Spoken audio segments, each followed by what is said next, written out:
Okay, guys, in this question, we are going to take a look at identifying intervals of increase and decrease and local max, local min for a graph of a function. Okay, so let's take a look at it.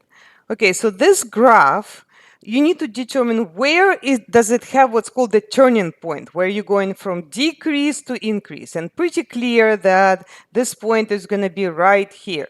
Okay, so now what you want to do is you want to start all the way from the left on the x-axis. So don't look at the y, you don't care. Okay, so you're going to start over here and go all the way to that turning point and stop right there. Okay, so at -3, you're going to have an empty circle because -3 itself should never be included in the intervals of increase or decrease, because that's what the graph is going to change from one to the other. Okay, and then what will happen after that? So here is decreasing, right? Here is going down.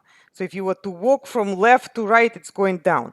Now I'm going to start drawing from here, and then I'm going to go all the way to positive infinity, right? Because the graph never ends, right? So what happens on the left? So this is negative infinity, this is positive infinity. So from negative infinity to -3, the graph is going down, right? Because you're walking down, down, down. And then starting at -3 and all the way to positive infinity, this is where the graph is going up. So when you figure out the intervals of increase or decrease, it is very important to think the x-axis, not what the y is. You don't care about that. So it looks like we were increasing at -3 all the way to infinity. So you can use this infinity on the toolbar. Never include any of the endpoints. And then it was going down from negative infinity to -3.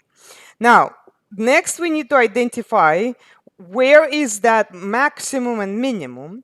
But this is where you could think of this as a hill or a valley. So this right here, this point, if you were to walk on the mountain, that's a low point. So that's a valley, that's a minimum. Okay, and the maximum doesn't exist. So here we're just going to put D and E. And for the minimum, we're going to put the coordinates of the point. So open parentheses, x coordinate is -3, y coordinate is -5. And I think that would be it.